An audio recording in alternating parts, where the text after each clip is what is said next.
날마다 솟는 샘물과 함께하는 오늘의 큐티 시간입니다. 5월 27일 오늘의 말씀은 예레미야 9장 17절로 26절까지 말씀입니다. 만군의 여호와께서 이와 같이 말씀하시되 너희는 잘 생각해보고 곡하는 분야를 불러오며 또 사람을 보내 지혜로운 분야를 불러오되 그들로 빨리 와서 우리를 위하여 애곡하여 우리의 눈에서 눈물이 떨어지게 하며 우리 눈꺼풀에서 물이 쏟아지게 하라. 이는 시온에서 통곡하는 소리가 들리기를 우리가 아주 망하였구나, 우리가 크게 부끄러움을 당하였구나. 우리가 그 땅을 떠난 것은 그들이 우리 거처를 헐었음이로다 하미로다. 부녀들이여, 여호와의 말씀을 들으라. 너희 귀에 그 입의 말씀을 받으라. 너희 딸들에게 애곡하게 하고 각기 이웃에게 슬픈 노래를 가르치라. 무릇 사망이 우리 창문을 통하여 넘어 들어오며 우리 궁실에 들어오며 밖에서는 자녀들을, 거리에서는 청년들을 멸절하려 하느니라. 너는 이같이 말하라. 여호와의 말씀에 사람의 시체가 분토같이 들에 떨어질 것이며 추수하는 자의 뒤에 버려져 거두지 못한 곡식단같이 되리라. 지혜로운 자는 그의 지혜를 자랑하지 말라. 용사는 그의 용맹을 자랑하지 말라. 부자는 그의 부함을 자랑하지 말라. 자랑하는 자는 이것으로 자랑할지니 곧 명철하여 나를 아는 것과 나 여호와는 사랑과 정의와 공의를 땅에 행하는 자인 줄 깨닫는 것이라. 나는 이 일을 기뻐하노라. 여호와의 말씀이니라. 보라, 날이 이르면 할례받은 자와 할례받지 못한 자를 내가 다 벌하리니 곧 애굽과 유다와 에돔과 암몬 자손과 모압과 및 광야에 살면서 살적을 깎은 자들에게라. 무릇 모든 민족은 할례를 받지 못하였고 이스라엘은 마음의 할례를 받지 못하였느니라 하셨느니라.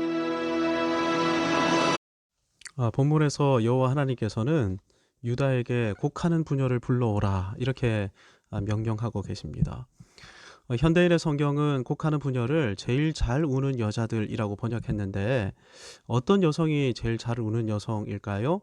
우는 것을 일로 삼는 여성일 것입니다.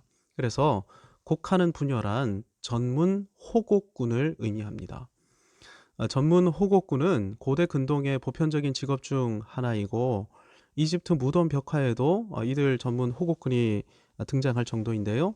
성경에서 호곡꾼을 언급한 곳은 오늘 본문 한 곳밖에 없습니다.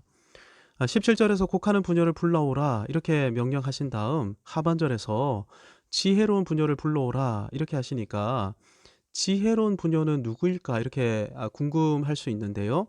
지혜롭다라고 번역한 하하카모트, 이 하하카모트의 원형이 하캄입니다. 이 하캄은 지혜로도 번역되는 단어이지만 skillful, 능숙한, 숙련된으로도 번역될 수 있는 단어입니다.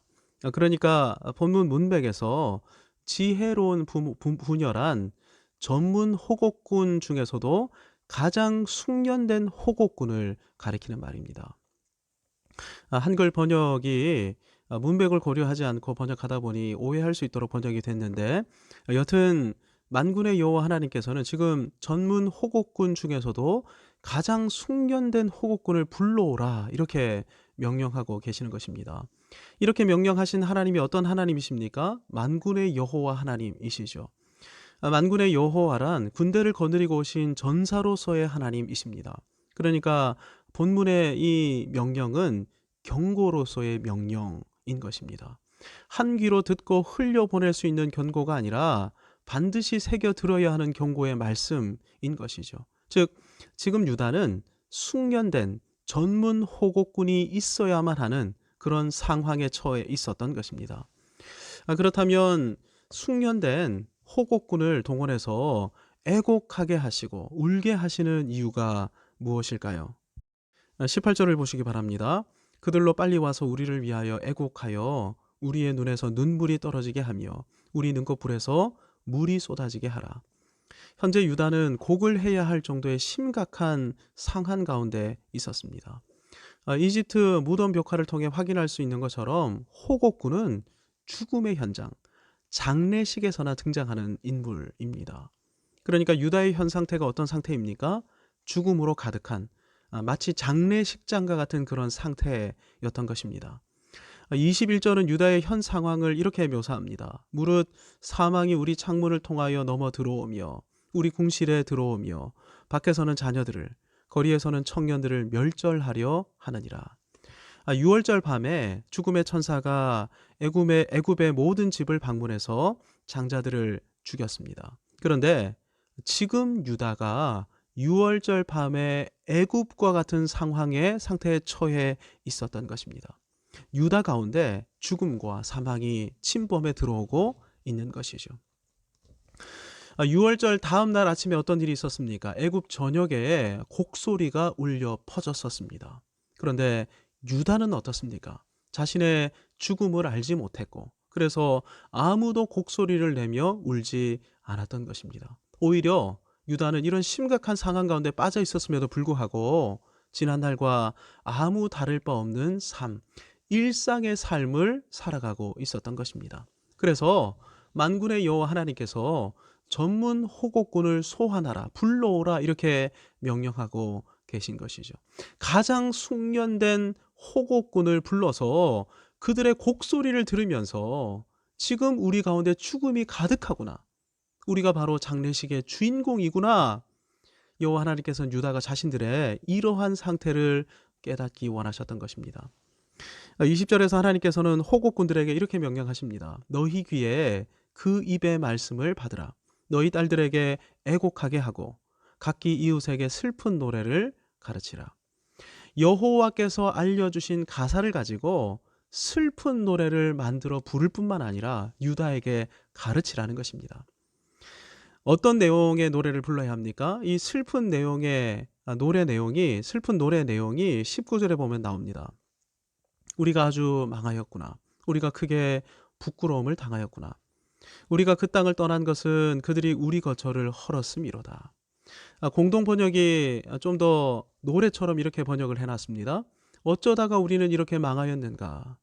정든 고향에서 쫓겨나 나라를 버리고 떠나야 하는 이 신세, 부끄러워라, 부끄러워라. 유다가 망했다. 우리가 망했다. 이제 우리는 고향에서 쫓겨 떠나야 한다. 부끄럽다. 정말 부끄럽다. 이런 가사를 담은 슬픈 곡조의 노래를 유다에게 가르치라는 것입니다. 여호와 하나님께서 왜 슬픈 노래를 부르도록 명령하시는 것일까요? 노래에는 힘이 있기 때문입니다. 신나는 노래를 부르면 우울한 마음이 사라지고 새 힘이 솟구쳐 오르죠. 그래서 고된 노동을 할 때 신나고 밝은 장단으로 된 노래, 노동요라고 불리는 그런 노래들을 우리네 조상들 전 세계 각지에서 이런 노동요를 불러왔던 것입니다. 군인들도 이때 하면 의무적으로 10대 군가를 외워서 불러야 합니다. 특별히 매일 아침 점호를 할 때마다 애국가를 부릅니다. 1절에서부터 4절까지 부릅니다. 이유가 무엇입니까? 군가나 애국가를 부르면 국가를 향한 충성심이 고취되기 때문이죠. 혹시라도 전쟁이 일어난다 할지라도 우리는 반드시 승리한다. 군가의 모든 내용이 이런 내용입니다. 그래서 당 4분의 4박자로 힘있는 군가를 부르면 실제 싸워서 승리할 수 있다. 이런 확신에 사로잡히게 되는 것이죠. 군생활을 하면서 가장 힘들었던 시기가 개인적으로 삼사관 학교에서 훈련 받을 때였습니다.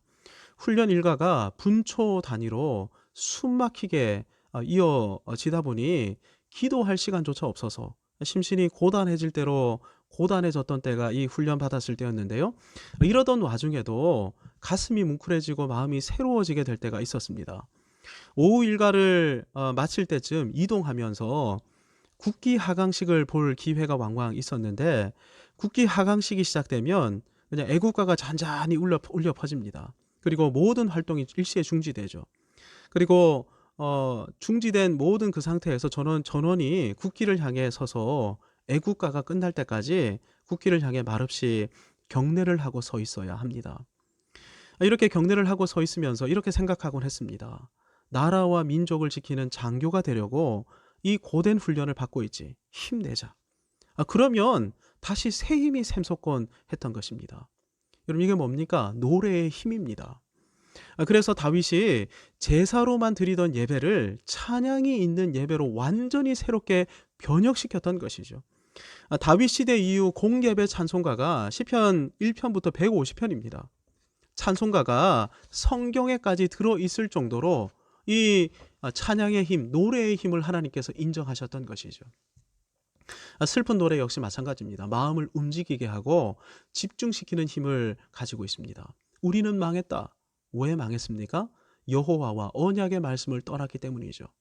이걸 노래로 부르면서 울라는 것입니다. 회개하라는 것이죠. 호국군들이 불러야 하는 노래 가사가 22절에서 더욱 엄중해집니다.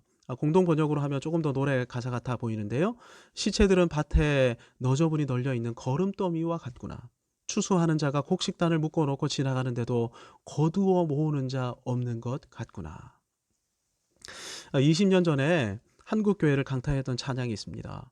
이 땅의 황무함을 보소서 하늘의 하나님 긍휼을 베푸시는 주여 우리의 죄악 용서하소서 이 땅 고쳐 주소서. 부흥이라는 찬양인데요. 이 설교를 준비하면서 유튜브에 올려진 2001년 부흥 콘서트를 시청을 했었습니다. 경희대학교 노천극장에 수십만 명의 대학생들, 청년들이 모여서 목소리 높여 찬양하고 회개하며 기도하는 모습이 이 영상, 그 영상에 담겨 있었는데 그 영상을 보고 함께 찬양하면서 온몸에 털이 쭈뼛 설 정도로 큰 감동이 밀려오는 것을 경험했습니다. 20년 전에 이렇게 뜨겁게 찬양하고 회개하며 부르짖었던 사람들이 있었기에 이 한국교회가 그나마 이렇게 유지되고 있는 것이구나. 이 찬양의 내용을 보면서 찬양을 보면서 그렇게 생각을 했었더랬습니다. 만군의 여호와 하나님께서는 이것이 너희에게 주어진 마지막 기회이다. 너희가 눈물을 흘리며 회개하며 기도하지 않는다면 이제 나는 나의 군대를 이끌고 너희를 공격할 것이고 너희를 잔해할 것이다. 이렇게 하나님께서 최종적으로 경고하고 계시는 것입니다. 그러니 이러한 위기 앞에서 자랑할 것이 무엇이 있겠습니까? 여호와의 심판이라는 위기는 우리가 가진 지혜나 용맹이나 부요함 그 어떤 것으로도 피할 수가 없는 것이죠. 이런 것을 자랑할 수가 없는 것입니다. 이 위기를 피할 수 있게 하는 것은 단 하나밖에 없습니다. 24절입니다. 자랑하는 자는 이것으로 자랑할지니 곧 명철하여 나를 아는 것과 나 여호와는 사랑과 정의와 공의를 땅에 행하는 자인 줄 깨닫는 것이라. 나는 이 일을 기뻐하노라 여호와의 말씀이니라. 조만간 유다에게 닥칠 심판을 피할 수 있게 하는 유일한 것이 있습니다. 그것이 명철입니다. 명철. 명철이 영어로 understanding인데요. 명철한 사람은 누군가가 무엇을 말할 때 의도를 간파해내는 사람입니다. 여호와 하나님을 향해 명철한 사람은 어떤 사람입니까? 여호와 하나님의 뜻, 여호와 하나님의 마음, 여호와 하나님의 관심에 귀를 기울이고 그것을 이해하고 간파해내는 사람인 것이죠. 단순히 종교 행위만을 반복하는 사람이 아니라 하나님의 마음과 관심과 뜻을 이해해서 하나님의 뜻을 이루는 일에 헌신하고 하나님의 마음을 시원케 하는 삶을 살아가는 사람이 명철한 사람인 것입니다.